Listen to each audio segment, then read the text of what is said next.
What's up, YouTube? Hi, my name is JujuGU, and today we'll be going over all of the new deception cards in the new set, Mortal Judgment for Gods Unchained. So, I originally wanted to do this video, all cards, all classes, but that would have been too much, so I'm segmenting this into 7 sections, one for each class and then one for the neutral class. So feel free to look out for those videos, so they should be uploading to this channel soon. But basically, with Mortal Judgment, a couple of new keywords have popped up. Echo has popped up, Tempt Fate has popped up, and Empower has popped up. Out of the 3, Empower is the easiest to judge power levels because you're just essentially adding the mana cost in order to add that Empower effect. Tempt Fate is a little bit harder because we don't know what buffs come along with Tempt Fate, but I'm assuming, they'll go with the card. And the Echo cards are also the same way. We actually don't know specifically what the Echo cards do other than they're 1 mana, they're 1 health, 1 strength, and that they have effects that complement the card that they generated or was generated from. So as we're going through these reviews, just keep that in mind. The Tempt Fate and the Echo cards are going to be harder to judge, but it shouldn't keep us away from having a little fun with these cards. Yeah, so I'm excited to go through them, and without further ado, let's just get started. So first up, for our deception cards, we have the commons. This is Lethargy Mage, is 3 mana, 3/2 guild creature, give -1 strength to each enemy creature. Roar, understated for 3 mana, 3/2.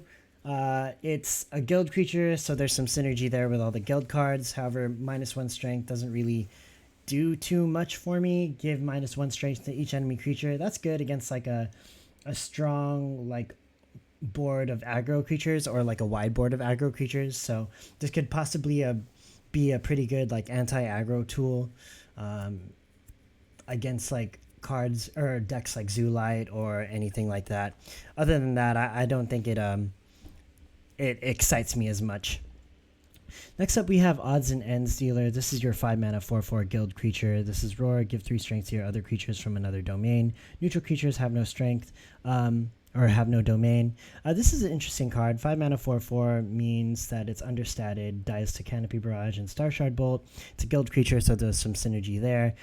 You give 3 strength to your other creatures from another domain. I don't know if that's good, but if you can find a way to summon a lot of creatures from another domain, maybe through some of the other cards in the set, that could probably be a thing. It serves as a good finisher. You give 3 strength, and that's a pretty good value, honestly. So we'll see how this works, but I'm thinking that there might be a spot for this card later down the road. Cool. Next up, we have Appeal to Mercy. This is your 2 mana summon 2 random 1 mana war creatures. Give 1 strength to them. So synergy with Odds and End Dealer here.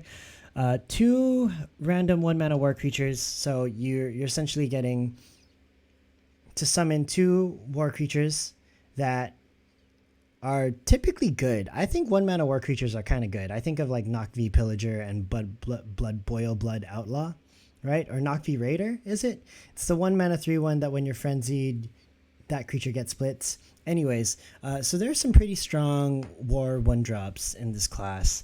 And then you give 1 strength to them. So it's over curve for sure. I like this card, and I think it's going to see play in a couple of decks. Next up, we have Shakedown. 2 mana. Draw a card. If you control the creature with the most strength, draw another card. So this can be really good. It's a nice draw engine for sure, because you get to draw. It gives aggro, deception, more cycle. You get to possibly summon a Switch Duelist or an Armor Lurker, and then you play the 1 mana spell that gives 3 strength, or a Selfless Guildmate, depending on what you have. Then you can play this card maybe a following turn to draw 2 cards for 2 mana, which isn't a bad deal. Most of the time when you draw 2 cards, it's cost 3 mana, so if you can reliably hit this condition, it's worth the mana cost for sure. Next up, we have Goblin Rally Boss. Ooh, talking is hard. Let me just make sure my audio is working. Cool. So 3 mana 3/2 guild creature. Tempt Fate. When this creature attacks, randomly summon a 1 mana creature from another domain. Okay, so one of the first Tempt Fate cards we're looking at. 3 mana 3/2 is understated for a guild, but if it does manage to get an attack off, it summons a 1 mana creature, and that could be good, right? You can high roll, get a Marchwalker, something like that. Even a Wild Boar works. Well, technically you can't summon a Wild Boar because neutral cards don't have domains, but you get the point, right? Tempt Fate effect, we don't know what it can entail, but best case scenario, this thing gets blitz and you get to attack right away. So you summon a 3 mana 3/2 with in addition to a 1 mana creature. So that can be pretty good. Don't get me started if this thing gets blitz and twin strike, because that's pretty nutty for 3 mana. So with that being said, this is something to keep an eye on too. I think Appeal to Mercy, Shakedown, Goblin Rally Boss are definitely cards to keep an eye out for. Next up we have Glade Runner. Nice name. 3 mana 4/3 wild with flank. Nothing much to say here. 3 mana 4/3 is above the average stat line for creatures at that mana cost, which is nice. It's a wild, which doesn't really see much play in Deception, but who knows. And it has flank. Kind of useful, kind of not. It's basically a beater for 3 mana, which is okay in a class like Deception. Next up we have Bound by Her Will. This is a 3 mana spell. Take control of an enemy creature with 1 strength or less. This synergizes with all the strength sapping cards that are introduced in the set. I think this can see play. It's definitely a strong effect. It's a +1 essentially, right? Because you're playing the card but you're getting a minion, but in the same time your opponent is losing a minion. So that nets you +1 in card value, which is nice. Other than that, 3 mana is kind of expensive. I don't know. It's like borderline there, right? It's hitting a sweet spot, which could be okay. It could not be okay, depending on the creature you take, right? So only time will tell if this card sees a good amount of play, but it's decent. I think it's decent. Next up, you have Wandering Warrior. This is your 4 mana 4/4 guild creature. If you have no other friendly creatures, give 2 strength to this creature. So it's a 4 mana 4/6 or a 6/4 that's conditional, right? I wish it, instead of giving it strength, it gave health, so it'd be a 4 mana 4/6, and that would be more powerful. But in my opinion, I think it's not a bad card. You get to summon a 6/4, and 6 strength is definitely above average for 4 mana creatures. It is a guild creature, but that's pretty much the extent of what this card can do. 4 health does kind of hurt it though, because it gets hit by Canopy Barrage or Starshard Bolt, or Blizzard Bolt plus like a ping, right? Next up we have Shadowstep Backstabber. That's a funny name because those are both Hearthstone cards.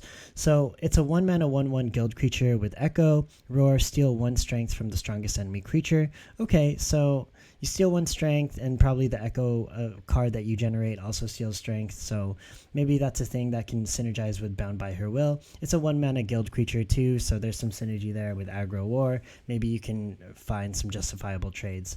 Other than that though, I don't think this card really like tickles my fancy. I think it's decent at best.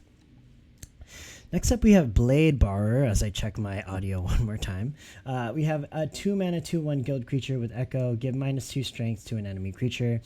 Similar effect as Shadowstep Backstabber, except it's a 2 mana 2/1 instead of a 1 mana 1/1, and it's -2 strengths. So that could be pretty good, especially when combined with Bound by Her Will. These are actually pretty good anti-aggro options, and combined with Lethargy Mage, so maybe that's a control option for certain type of decks. You never know. Cool. Next up we have Aspect Juggler. This is your 1 mana 1/1 guild creature. Roar, summon a random 1 mana creature from another domain. I actually think this is kind of strong. So the reason why I think this is kind of strong is it's a 1 mana 1/1, but think of best case scenario here. Best case scenario, you're probably hitting something like a Marshwalker, and if that's the case, it's a 1 mana 2/5. And that's pretty good, right? Worst case scenario, you hit like a 1 mana 0/1, so it's a 1 mana 0, or it's a 1 mana 1/2 worth of stats. Average case, you're probably hitting a 2/2, right? So it's a 1 mana 2/2, so 1 mana 3/3 worth of stats, which is not bad. I like the card, and I think there's guild aggro decks are going to have this card see play. And it also synergizes kind of with odds and ends dealer too, so that's something to keep an eye out for. Cool. Next up, we have Sneak a Peek. This is your 1 mana. Look at a creature, the creatures in your opponent's hand. Give -2 strength to one of them. I actually think Ludia's Deception from Trial of the Gods. I think it's Trial of the Gods is better. Yeah, it's one of those things where you get information from your opponent's hand, but it's not all the information because you don't get to see the spells. Also, you're technically not disrupting any strategy, right? You're basically minusing 2 strength from one of your opponent's creatures, and sometimes they wouldn't even care if they lose 1 strength or 2 strength. So if I were to run an option at the 1 mana cost slot, I think Ludia's Deception would be better than Sneak a Peek. Okay, so now we're moving on to the rare cards. First up we have Rollicking Lyricist. This is your 2 mana 2/1 with Tempt Fate. Roar, randomly summon a 1 mana creature from another domain. Okay, cool. So it's the same thing as Aspect Juggler, except now we have a Tempt Fate effect and it's a 2 mana 2/1. I personally think this is okay because Tempt Fate might be something cool. I don't know. Tempt Fate could be something cool, but 2 mana 2/1 is definitely understated for a creature. If you hit, on average, it'd be a 2 mana 4/3. If you hit a 1 mana 2/2 with the effect, so that could be a thing. But worst case scenario, this could be a 2 mana 2/2, and that's not fun. But maybe Tempt Fate makes up for it, right? So we'll see what happens. It'd also be interesting to see what procs first. Does the Tempt Fate proc first, or does the Roar proc first? Because that can possibly give you options for ordering, right? So maybe you high roll and you hit like a Marshwalker, and then the Tempt Fate effect activates, and then you can like choose either to risk it for the biscuit or to not risk it for the biscuit. But anyways, that's just something that I'm currently like working out. But yeah, it's an interesting effect for sure. Also synergizes well with odds and ends sealer. Next up, we have Ludian Thespian. This is your 4 mana 3/1, Echo, Tempt Fate, Roar, give 3 strength to another one of your creatures. Okay, so 4 mana 6/1 worth of stats. Tempt Fate effect could be good depending on what it does, right? Or what it gives. Also, Echo could possibly be okay. It's probably another card that gives strength, so that's also good. Synergizes with a couple of things here, mainly Shakedown, but yeah, I don't know. I think it doesn't tickle my fancy. It could be decent. It could not.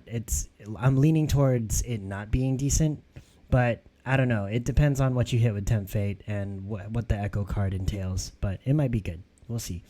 There are better options at the 4 mana slot for Deception decks for sure, though.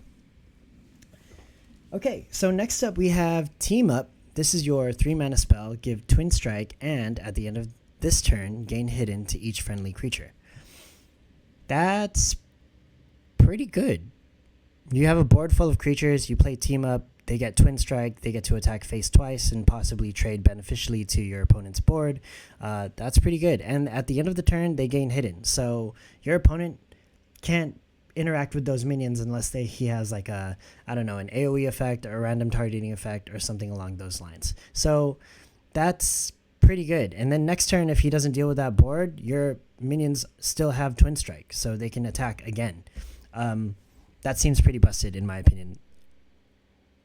Yeah, it could be. It's definitely a finisher for certain decks, or even just straight up just gives you tempo, and that's pretty good. So keep an eye out for this card.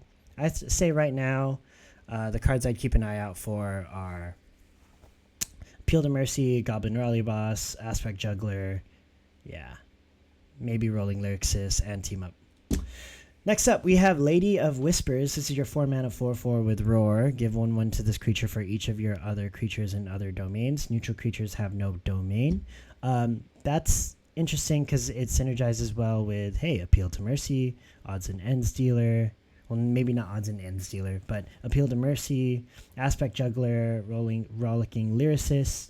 I mean, that's a 4 mana 5/5 at worst. Well, 4 mana 4/4 at worst, but if you're building a deck around Lady of Whispers and those types of effects, it could end up being like a 4 mana 6/6, if you set it up right. So that's pretty interesting to see. Maybe this archetype would be a thing. 4 mana 6/6 is definitely a nice stat line for a 4 mana creature. Cool. Next up, we have Armory Heist. This is your 5 mana spell. Give 2 strength to each of your creatures. Give -2 strength to each enemy creature. This serves as a finisher for most decks, most aggro decks in particular, I think. I don't really care about the -2 strength unless I'm trading, but the +2 strength is really nice, especially if you're going for game and you're pushing lethal. So this could possibly see play in a lot of aggro deception decks. Definitely as a finisher, if team up is not the option, or team up gets nerfed somehow, because team up also seems pretty good, but that's more of a tempo card versus a finisher card. So Armory Heist and team up could probably exist in the same deck. Cool. Next up, we have Arms Dealer. This is your 4 mana 4/4 Echo, hidden for 1 turn. At the start of your turn, expend 1 mana. If you do, give your creatures 1 strength until the end of your turn. Okay, so Echo is, we don't know what the Echo card does, but it probably has something to do with strength, right? Giving your opponent, or giving your creature 1 strength.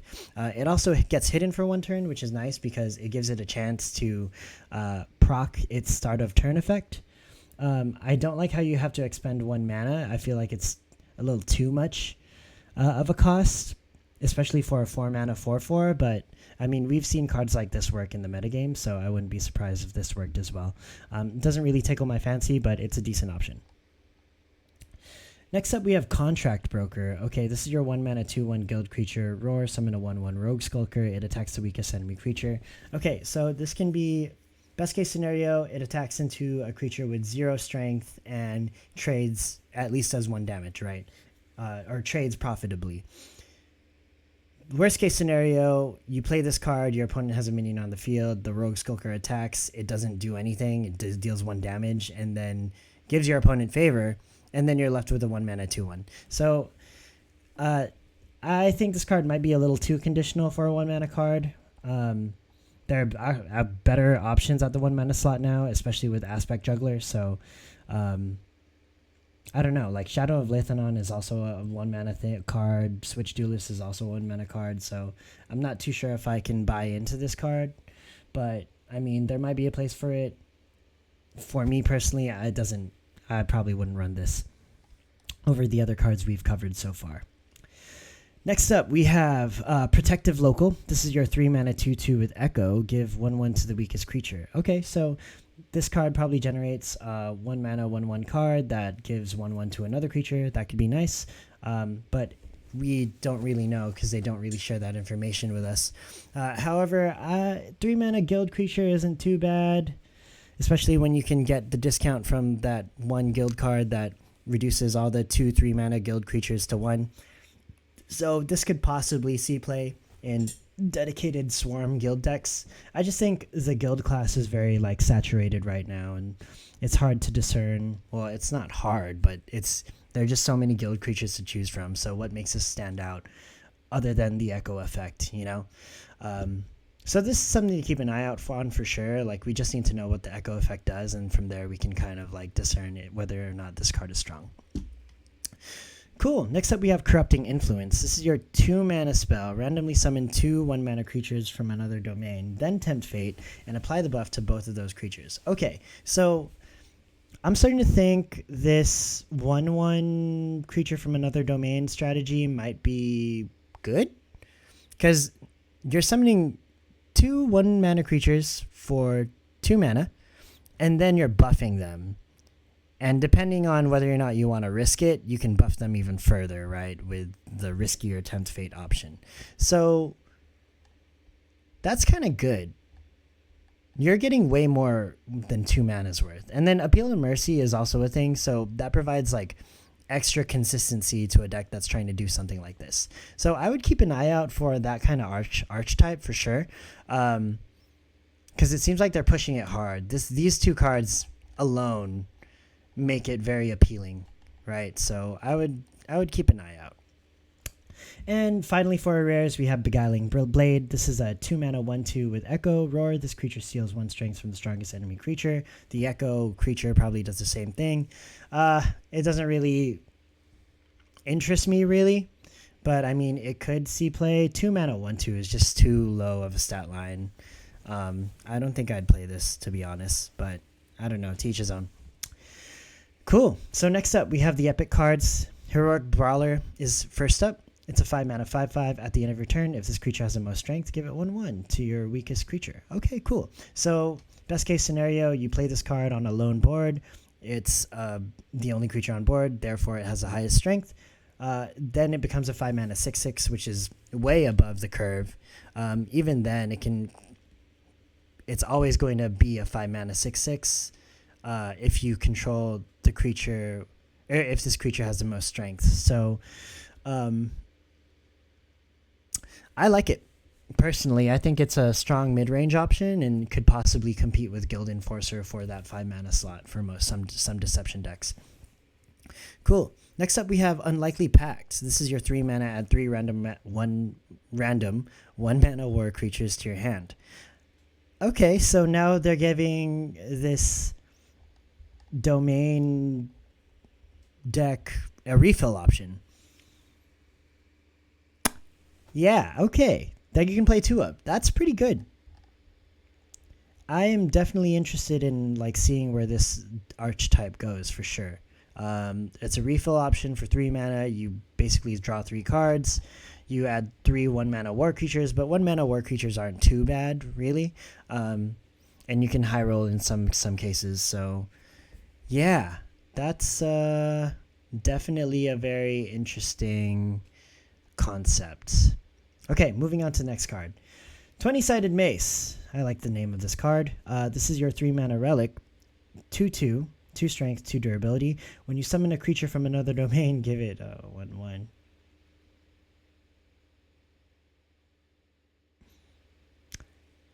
Okay. Yeah. That just put everything over the top. All right, the reason why this put everything over the top. 3 mana, 2/2 relic, right?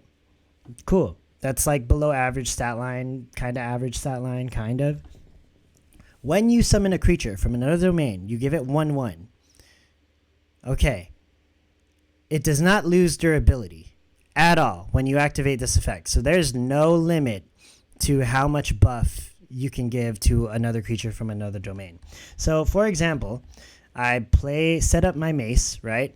Then I play at turn 4, I play double Appeal to Mercy.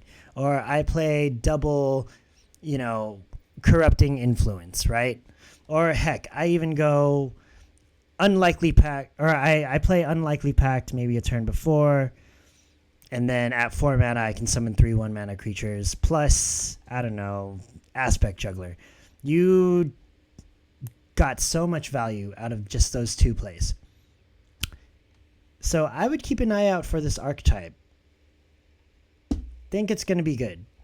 Just a hunch, unless they nerf things, but we also haven't seen the rest of the cards yet, so I'm not sure how the power level will be for the other classes, but this archetype is looking pretty crazy, in my opinion. Okay, moving on. Alika, Scarlet Thief. Oh, for our legendaries now. Okay, so legendaries, we have Alika, Scarlet Thief. This is your 3 mana 1/4 Echo. At the end of your turn, this creature steals 1 strength from the strongest creature and gives it to the weakest creature. Okay, cool. So this is a 3 mana 2/4 technically because it steals 1 strength and then it gives 1 strength to one of your creatures. If you really want to get technical, it's a 3 mana 3/4 because you're minusing 1 strength and then you're giving 1 strength in addition to the 1 strength this card has. That's too much of a math equation for me, though. Echo. We don't know what the Echo card does, but I'm assuming it's going to be something beneficial that benefits from this card. So maybe it's good. It's a legendary. It looks decent, so I'm not but it doesn't wow me yet. But maybe the Echo card puts it over the top. Next up, we have Pietro, Merry Bandit. This is your 4 mana 1/1. Okay. Understated, but let's see what the effect does. Roar, randomly summon 2 1-mana creatures from another domain, then give hidden to each friendly creature. Oh, okay, it's another card that, summons 2 1-mana creatures from another domain. That can be good, especially when you have 20-Sided Mace on board, right? So then they get hidden. Okay. To each friendly creature, not just the creatures you summon, but to Pietro, I'm guessing, the 2 1-mana creatures and whatever creatures you have on board. So that could set up, if you play this on 4 mana, that can set up, hey, Armory Heist for 5. Give 2 strength to each of your creatures. Go face. That's pretty good. Okay, so I'm seeing the lines here. I like the card, especially in a deck that runs 20-sided mace. Cool. Next up, and last but not least, we have Galatea, Unyielding Friend. This is your 5 mana 3/7, great stat line. Roar, add a random 1 mana war creature to your hand. When you play a creature from another domain, give it 1/1. Okay, so this on top of 20-sided mace is actually pretty wild, right? So I guess you play 20-sided mace, you play Galatea, then for some reason you play Unlikely Pact, play all of your 1 mana war creatures the following turn, and suddenly you have a board of 4 1 mana 1/1 creatures or war creatures that get 2/2. Yeah, okay, so that's super interesting. Honestly, that deck seems pretty like first impressions. I think this deck is going to be good. I don't know the power level of the other cards of the set yet, so I'm not too sure like what my opinion on like the power level of this deck relative to all the other top card decks in the meta, but it just looks strong in terms of like what the curve looks like, right? So you can open up Aspect Juggler, maybe a Lethanon or Switch Duelist or whatever strong 1-drop you want to open with for Deception. Then you play like, I don't know, cards like Appeal to Mercy. You can also Bag of Tricks 20-sided mace. If your opponent doesn't kill the mace, you can just go to Appeal to Mercy or Corrupting Influence, right? Summon those, and maybe you throw in an Aspect Juggler. From there, you just go to town. Maybe you play a Lady of Whispers. Maybe you play something else. There's just a lot of options for that type of deck, and it's very interesting. Oh, you don't even have to play like Armory Heist as a finisher. You can just play Odds and Ends Dealer, and that could possibly push for game, right? So lots of different options. Closing thoughts. I think that Deception was already strong with having Control Sleep Deception and then having, aggro Hidden Rush Guild Deception. It's actually Deception is a very under explored class right now. So I think these archetypes that are coming out of Mortal Judgment for Deception are actually going to be pretty big for the class. So I'm excited to see how everything pans out. But yeah, I'm definitely excited to try this 20-sided mace deck because that's a